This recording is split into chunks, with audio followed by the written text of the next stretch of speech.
Back in 2007, a feature called Wi-Fi triangulation was introduced to our mobile phones. That same feature is now morphed to tracking our movements 24/7. Everyone with an iOS and Google Android phone are monitored and our devices fingerprinted with a real identity. Today we've actually accepted this tracking as normal and we don't care. But as usual, it gets worse. Now another game-changing feature has been added and put to common use just recently. Let's examine what this feature is and how it affects your phone and your phone choices in 2020.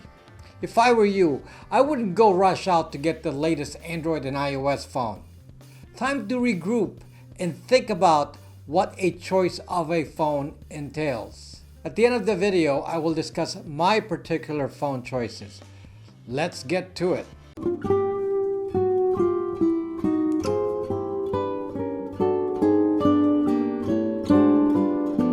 First, let's talk about the most commonly known change to iOS and Android in May 2020. That, of course, is the capability to do something called contact tracing. This new feature is being justified on the basis of being able to save lives by letting us know if anyone we were in contact with got infected. I'll explain a little bit about how this works in a moment. But contact tracing, as explained to us, isn't in itself an obvious cause of privacy dangers. Often it takes some deeper thinking to find the flaw.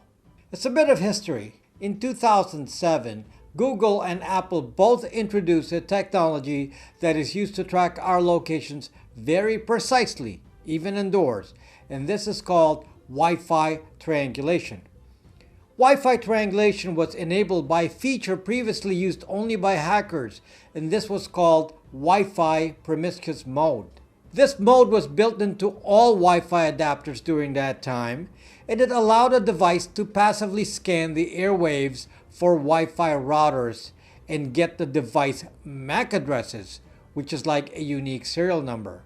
This passive scanning ability has been used to get an accurate location fix. By checking the signal strength to each uniquely identified router, we can check our position vis-a-vis those scanned routers. But Wi-Fi triangulation was built using a second technology which followed later on the phone, and this is called Wi-Fi scanning. Wi-Fi scanning was first done using Google Street View cars.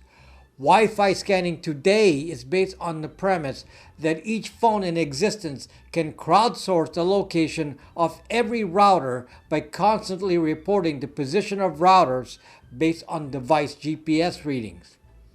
And each router is uniquely identified in the Apple and Google database by their MAC address and the GPS locations. And this position reporting is constant. In fact, it happens typically every second on your phone and less on iOS when the phone is on standby. This little feature is actually a big drain on the battery since it's a hyperactive little bugger. I'll tell you now that I have a phone without Wi-Fi scanning and my battery life is doubled, which shows you how much is going on. The problem with this Wi-Fi scanning capability, which is used to build the Wi-Fi triangulation database, is that it actually enables Apple and Google to know our whereabouts without permission.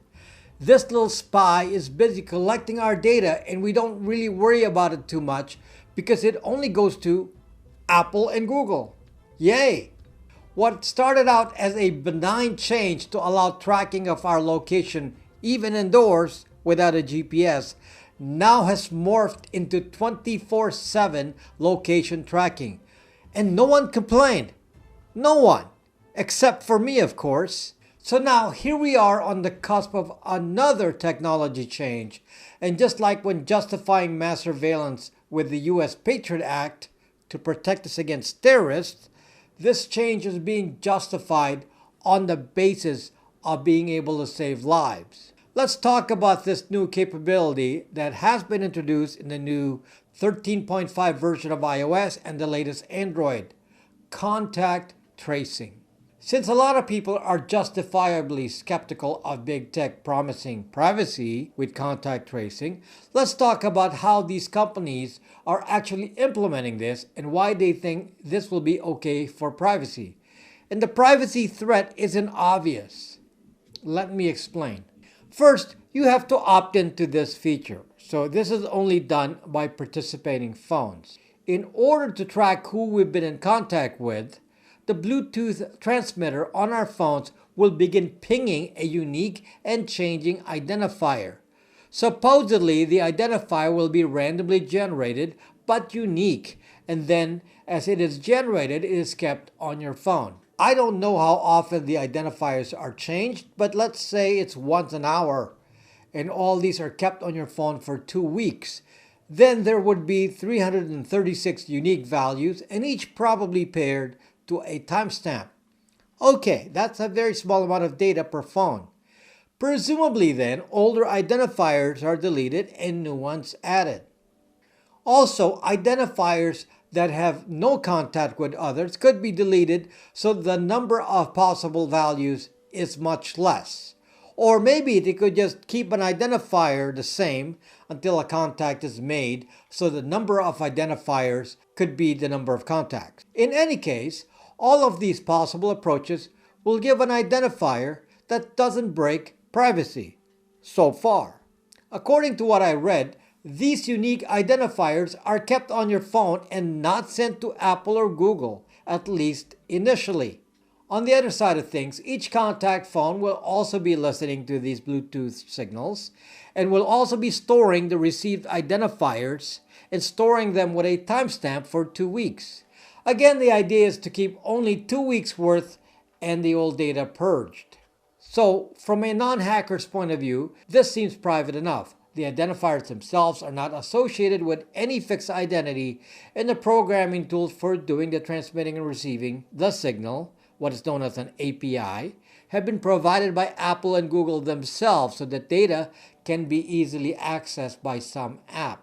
Now, if a person gets infected and wants to volunteer that information to Apple and Google, then I presume that person's list of identifiers are then uploaded to Apple and Google. As a second step here, each person participating would likely be sending their captured Bluetooth identifiers to Apple and Google. Again, I don't know how often that happens, but even once a day would probably be okay. Then if any of your captured identifiers match those of the infected person, then your phone will alert you. So far, so good? Seems private enough? There are multiple problems here. First, once a person admits to being infected, all of his identifiers are likely uploaded and there's an Apple and Google ID. In theory, those others that capture their identifiers can compare those against the Google and Apple databases without knowing any identity or sharing any identity. The identifiers themselves are not meaningful for privacy, so that's good, but it's all the other stuff. Regardless of the supposed random identifiers, the phone owner reporting a diagnosis to Apple and Google cannot be a random identifier. Once you report that you are infected, then all your data is clearly visible to Apple and Google. They know who owns each phone. There's nothing private about you acknowledging to Apple and Google that you have an infection.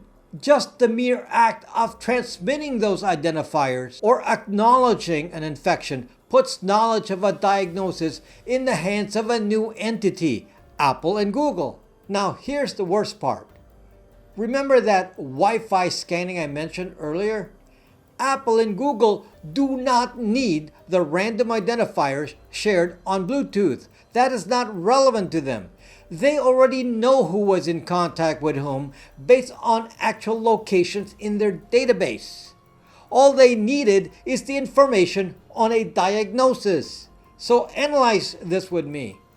If Apple and Google both know who are infected, then they can check their own database of locations to see intersections of contacts potentially within 6 feet using Wi-Fi triangulation data.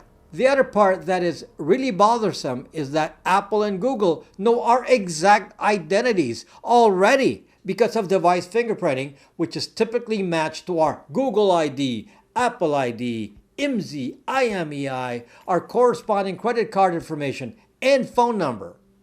In the US, by the way, the HIPAA privacy laws on health data was actually created in the 90s as a result of third parties getting access to a diagnosis of HIV and the stigma that generated both for insurance coverage, social interactions, and employment discrimination. And now here, no matter how you cut it with secret identifiers, Apple and Google will know who the infected people are.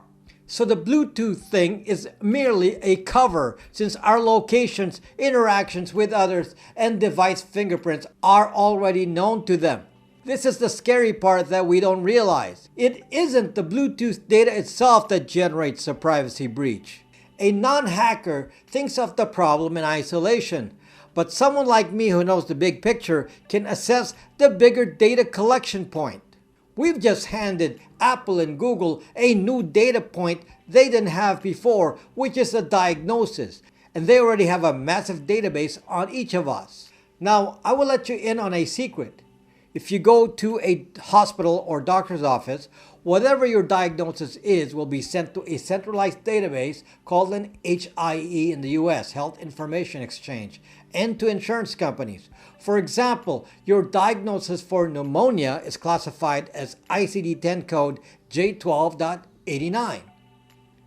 There is already a centralized database available in the US and in many countries of everyone's diagnosis and attached to a specific person. In theory, even the government could, by law, just require that this data be shared to Apple and Google, and they could, with or without this contact tracing, just force Apple and Google to identify all potential contacts and flash alerts on all of their phones.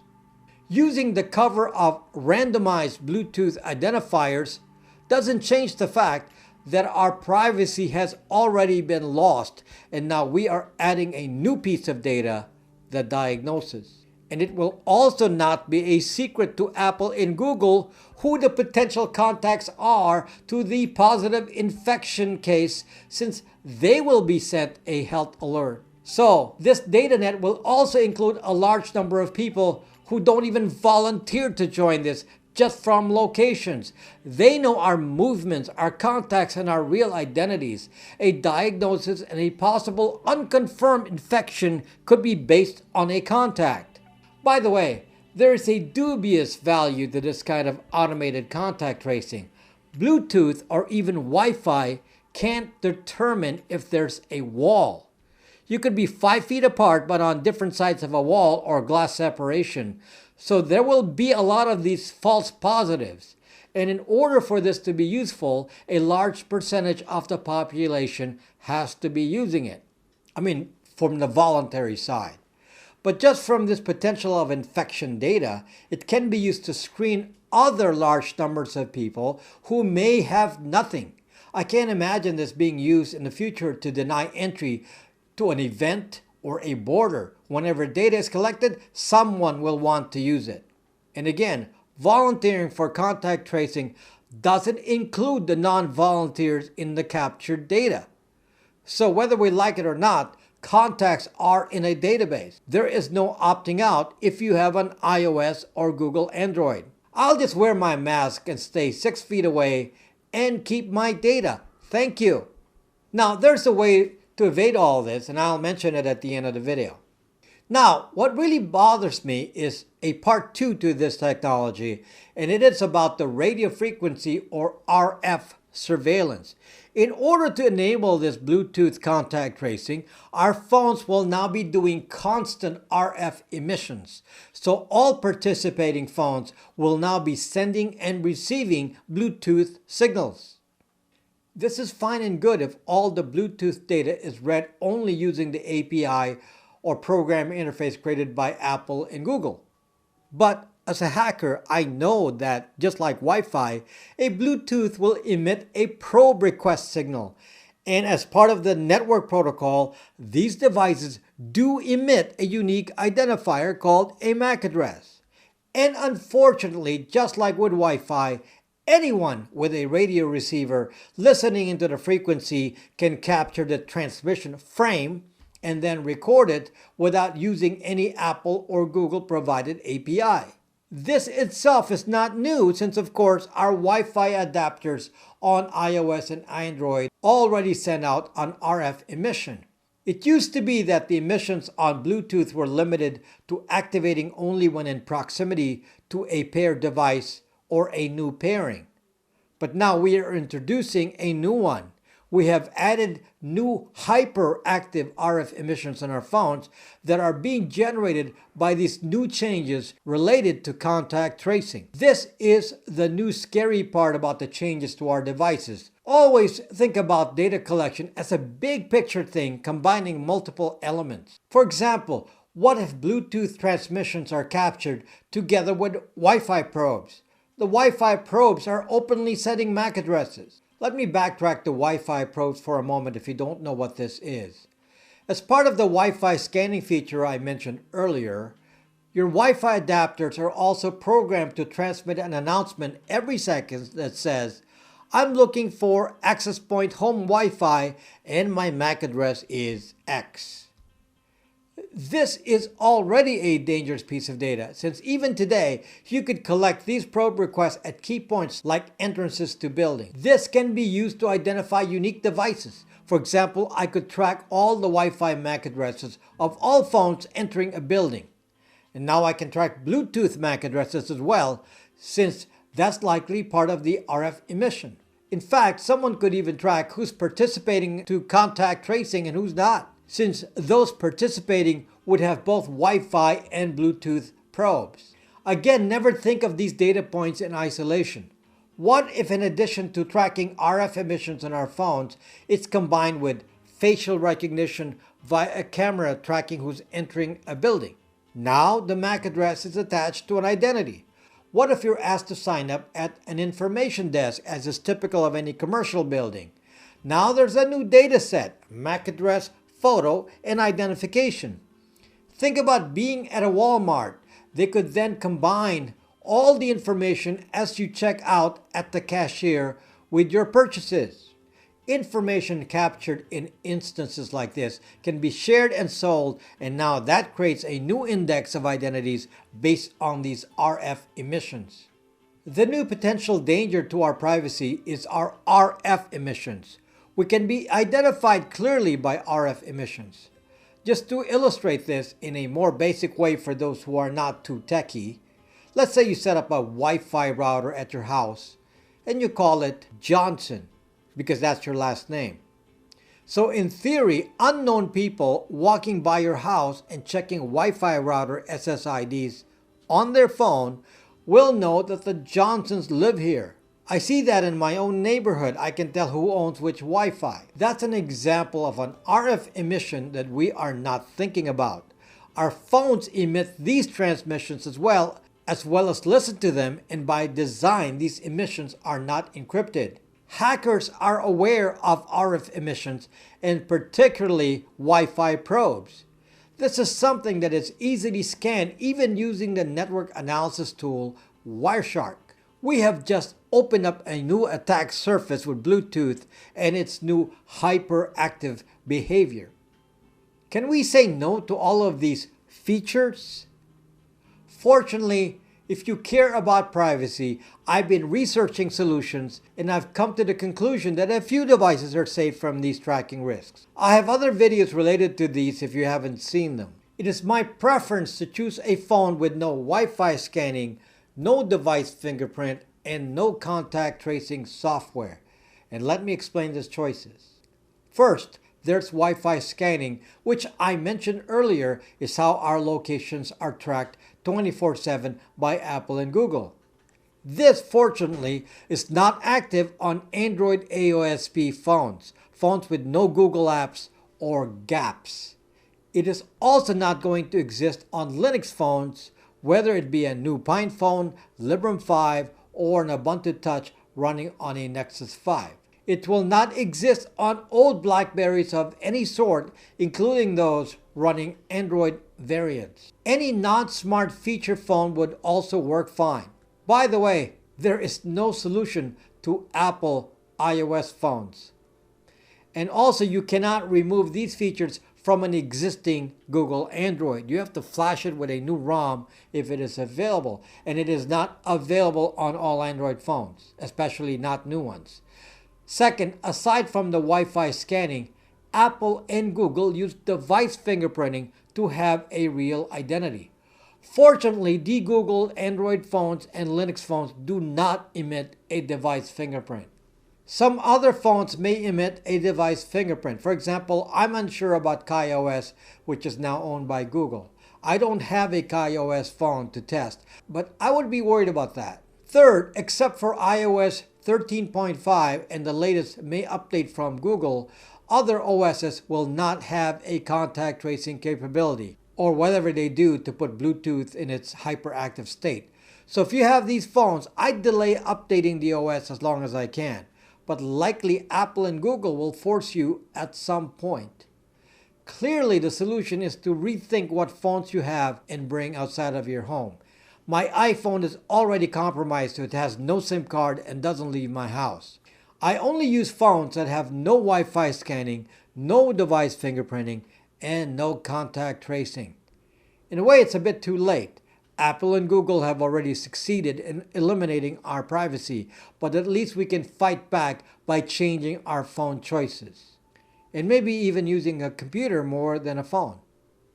I hope you learn from this. I do sell Linux phones and de-Googled AOSP phones on my store. The link is in the description. Again, don't be too excited by some new phone because you watched an Apple event in September. Think about the consequences of your phone choice. Please subscribe to learn more. I have many related videos on this topic. Thank you for watching.